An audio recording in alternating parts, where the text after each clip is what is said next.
but good rock and roll music never dies.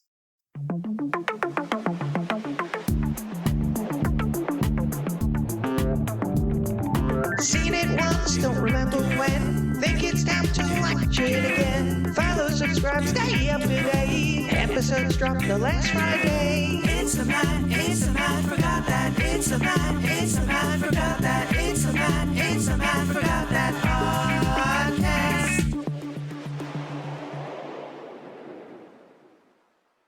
And welcome to the Matt Forgot That podcast, the place to recollect and reminisce. I'm your host, Matt Seroski, filmmaker, film fan. Each episode, I'm going to rewatch and review a movie or TV pilot that I've seen before but don't quite remember. It could be a blockbuster, critic's choice, or cult classic. To join in on the conversation, follow me on Twitter, Instagram, and Facebook, at Matt Seroski. You can subscribe to my YouTube page where I'll post videos and clips from the show.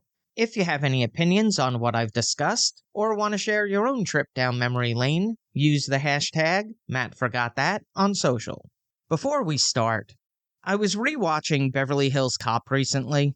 It's been a while since I've seen the film, and I bought the trilogy Blu-ray because none of the movies were on any streaming service at the time. Over the end credits played the song Stir It Up by Patti LaBelle. I haven't heard this song in years. So I looked up some information and went down a Wikipedia rabbit hole, so enjoy the ride.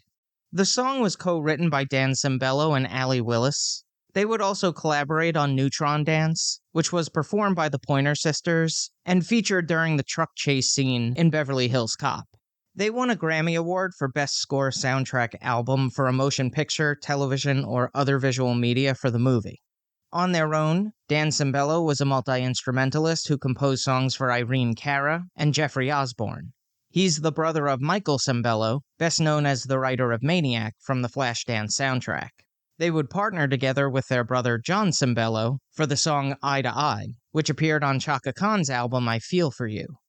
Allee Willis co-wrote September with Maurice White and Al McKay, and Boogie Wonderland with John Lind. Both were hits for the group Earth, Wind & Fire. She composed the music and the lyrics for the musical adaptation of The Color Purple with Brenda Russell and Stephen Bray. She would earn a second Grammy in 2016 for Best Musical Theater Album. It was turned into a feature film released in 2023. She also co-wrote What Have I Done to Deserve This with Chris Lowe and Neil Tennant of the Pet Shop Boys, featuring Dusty Springfield. It peaked at number 2 on the Billboard Hot 100. But her most famous composition was a song she co-wrote with Michael Skloff, television producers David Crane and Marta Kaufman, and musicians Danny Wilde and Phil Solemn from the Rembrandts. That tune was I'll Be There For You. It reached number 1 on the U.S. Adult Contemporary, Radio Songs, and Mainstream Top 40 charts, and was immortalized as the theme from Friends. Allee co-wrote songs for Cyndi Lauper, Taylor Dayne, Sister Sledge, and Gladys Knight and the Pips. She was inducted into the Songwriters Hall of Fame in 2018. So a couple of the songs that I've mentioned will appear on the Matt Forgot That playback playlist on YouTube, so head on over and have a listen. On to the main attraction. Each review will end with a ranking out of 5 stars. 1 star is skip it, 2 stars watch at your own risk, 3 stars standard fare, 4 stars worth checking out, and 5 stars must see. Now, if I give a title 5 stars, it doesn't mean I'm comparing it to Casablanca, Jaws, or Seinfeld. I rank titles based on other movies or TV series in that genre and at that time period. In this episode of the podcast, I'm rewatching and reviewing WKRP in Cincinnati from 1978. The pilot episode was a 2-parter, with the first episode being directed by Jay Sandrich, veteran of The Mary Tyler Moore Show, The Cosby Show, and Soap. Part 2 is directed by Michael Zinberg, who helmed episodes of The Bob Newhart Show, Quantum Leap, and Taxi. The screenplay was written by the creator, Hugh Wilson, who scribed cult comedy Police Academy, comedy western Rustler's Rhapsody, and episodes of The Bob Newhart Show, The Tony Randall Show, and Easy Street. He won a Primetime Emmy Award for Outstanding Comedy Series for Frank's Place. WKRP in Cincinnati is a workplace comedy and stars an ensemble cast led by Gary Sandy as new program director Andy Travis, Gordon Jump as General Manager Arthur Carlson, Lonnie Anderson as Receptionist Jennifer Marlowe, Howard Hessman as Veteran Disc Jockey Dr. Johnny Fever, Frank Bonner as Sales Manager Herb Tarlek, Richard Sanders as Reporter Les Nessman, Tim Reed as Night DJ Venus Flytrap, and Jan Smithers as Shy Billing Coordinator Bailey Quarters. This is what I remember. I don't remember much about the series outside of stars Howard Hessman, lead-in head of the class and appeared in Clue, and Lonnie Anderson, who I mostly knew as the wife of Burt Reynolds. I have seen clips from the episode Turkeys Away, where the station gives away live turkeys for Thanksgiving by tossing the birds out of a helicopter. There was just one small detail they didn't realize. Now I'm heading off to watch the episode.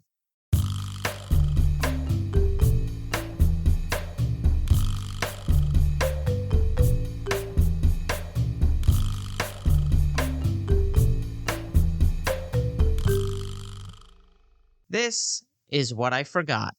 The theme song. As soon as it started to play, it unlocked memories of 7-year-old me watching the show in syndication. Even though it's a 2-part pilot episode, I'm only summarizing the first episode, but I watched both. So let's jump into it. Andy Travis has been hired as the new program director of WKRP in Cincinnati, relocating from Santa Fe, New Mexico. The position is unenviable because the big guy, no, not Joe Biden, but General Manager Arthur Carlson fired the last one after only 30 minutes. He's a shrewd businessman, but instantly gets flustered by the mention of his mother, Lillian Carlson, who owns the station. Andy wants to revamp WKRP, which plays old-time jazz music, adult standards, things you could jitterbug to. It's been losing $100,000 a year, and he wants to get back in the black by playing Back in Black. Not everyone is on board. Herb Tarlek is the head of promotions and sales manager, and an HR nightmare. Les Nessman is a regional award-winning journalist that reports on the weather, sports, and local news. Both interviewed for the position and were passed over, but when offered certain perks, they begin to warm up to the idea. During the Johnny Caravella show, the morning disc jockey who is fired from his previous job in Los Angeles for using the word booger on air, Andy decides they're changing to rock and roll radio today. After the Hallelujah Tabernacle Choir finishes, Caravella, now dubbed Dr. Johnny Fever, is re-energized and spins Queen of the Forest by Ted Nugent. But when Mama Carlson hears the updated playlist, she comes down to the station, and Andy needs to convince her to stick with the change in format. Here's a quote without context. "So call Shady Hills today. Remember, there might not be a tomorrow." WKRP in Cincinnati was a fun pilot. It's lighthearted and not the type of series that you'll have a very special episode of. It's not ever going to take itself too seriously. It's a pretty accurate workplace comedy, the different personalities and the types of people in certain positions. The one part that has changed over the last 40 years, thankfully, is that the opening scene features blatant sexual harassment with Herb hitting on Jennifer, despite having a wife. She turns down his advances multiple times, and he keeps pursuing. There's another scene later on where he assumes Bailey is there to get him coffee, instead of her being part of an important meeting. Otherwise, this is a strong ensemble cast. The highlight is Howard Hessman. Prior to his transformation into Dr. Johnny Fever, he's very much going through the motions, falls asleep while the old records are playing, and he always seems a bit out of it. And Hessman plays it to perfection. I would say all the actors know their characters well. They each have a different personality too, and they play it up very well. The series does make me miss radio. You'd listen to the music, but you'd stay for the personality of the DJ. Very much a lost art. Outside of what I mentioned, I think the humor does hold up a bit. Certainly the fashion, hairstyles, furniture does date it to the 70s, but good rock and roll music never dies, so it's nice to hear those songs being played. Now for a little trivial trivia. A running gag in the show is that Les Nessman has a bandage on a different part of his body, so be on the lookout each episode. WKRP in Cincinnati was produced by MTM Enterprises, which was established by Mary Tyler Moore and her husband Grant Tinker. The opening theme song was composed by Tom Wells, with lyrics by Hugh Wilson, and performed by Steve Carlisle. It was released as a single and peaked at number 65 on the Billboard Hot 100 chart. The ending song was written by Tom Wells, with lyrics by Jim Ellis, who also sung the vocals. The soundtrack featured songs by Ted Nugent, the Rolling Stones, and Bob Seger. Future episodes include tunes from Van Halen, Linda Ronstadt, Janis Joplin, Bob Dylan, Boston, Pink Floyd, Joe Cocker, and many rock legends. When the show used Heart of Glass by Blondie, it became a hit for the band, reaching number 1 in certified gold. The record company even presented the producers with their own gold record. For a long time, WKRP in Cincinnati was unavailable in syndication or home video because of music rights clearances. Back in the late 1970s, no one thought that people would be interested in buying full seasons of series, or there would be a streaming service with every episode available, so they only secured rights for linear air. But Shout Factory acquired the rights for the series in 2014 and worked tirelessly to get the majority of music cleared. There were a couple of replacement songs, but it's as close to the original source. The runtime is 24 minutes. It was nominated for 10 Primetime Emmy Awards, winning 1 for Outstanding Videotape Editing for a Series. It also won a Humanitas Prize. On the Ski Index, I give it 4 out of 5 stars. Add half a star if you rock and roll all night and party every day. The series was on for 4 seasons, 90 episodes from 1978 to 1982. A sequel series, the new WKRP in Cincinnati, ran from 1991 to 1993.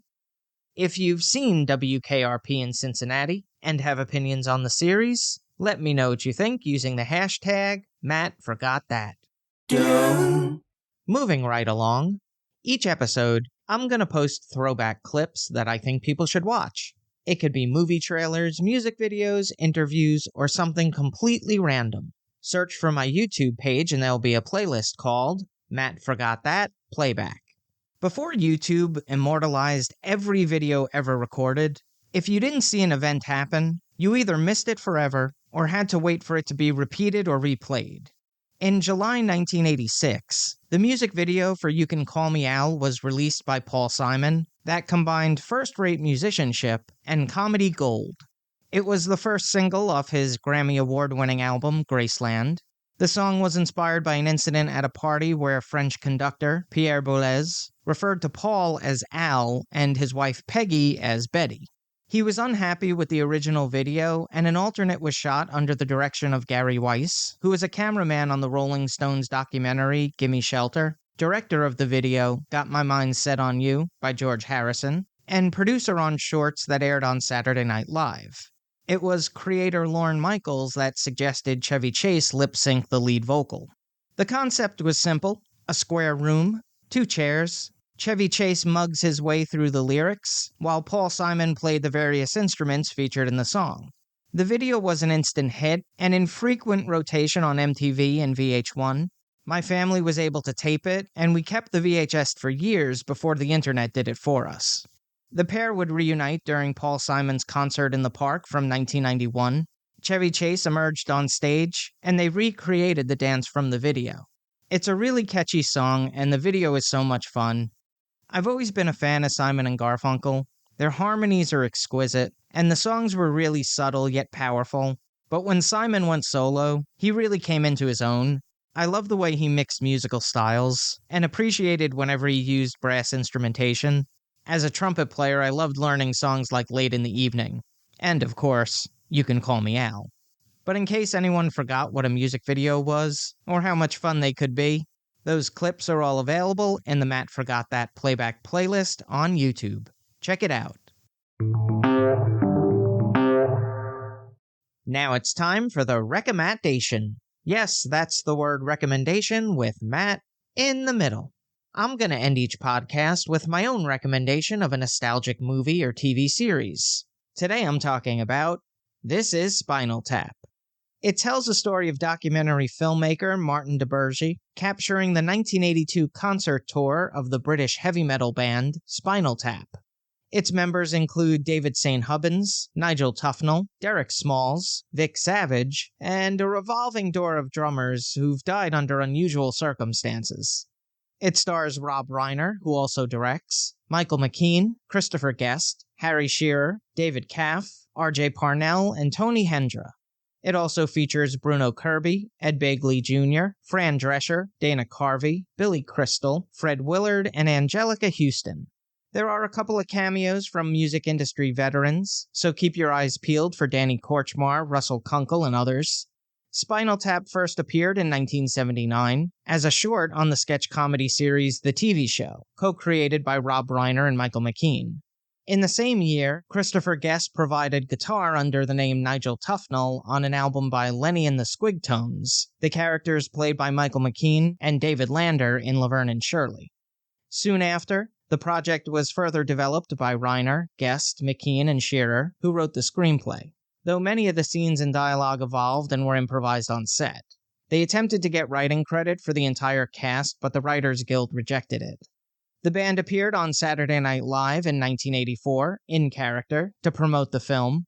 The next year, they participated in the heavy metal charity dubbed Hearing Aid, organized by members of Dio, and includes contributions from Iron Maiden, Vanilla Fudge, Judas Priest, Twisted Sister, and other rock icons. Throughout the 1990s and 2000s, the group has reunited for several one-off events, and in May 2022, it was announced that a sequel, Spinal Tap 2, is on tap for release in 2024. While the movie wasn't an initial success, it did end up finding a cult following, and deservedly so. It is a really funny movie. Behind the music before Behind the Music. Yes, it's a little silly, sometimes over the top, but I wouldn't expect any less from this crew. That's all for this edition of Matt Forgot That. Thanks for listening to me reminisce. You can follow me on Twitter, Instagram, and Facebook at Matt Seroski. You can subscribe to my YouTube page where I'll post videos and clips from the show. If you have any opinions on what I've discussed, or want to share your own trip down memory lane, use the hashtag MattForgotThat on social. Head over to mattseroski.com for all the latest news and updates, and come back next time for the rewatch and review.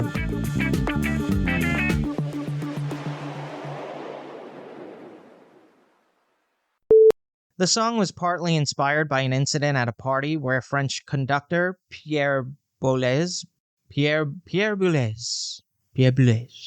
something like that. They won a Grammy Award for Best Score Soundtrack Album for a motion picture, television, or other visual... Can this category be any longer? It also won a Humanitas Prize, and was immortalized as the theme from Friends. No, I'm not doing that.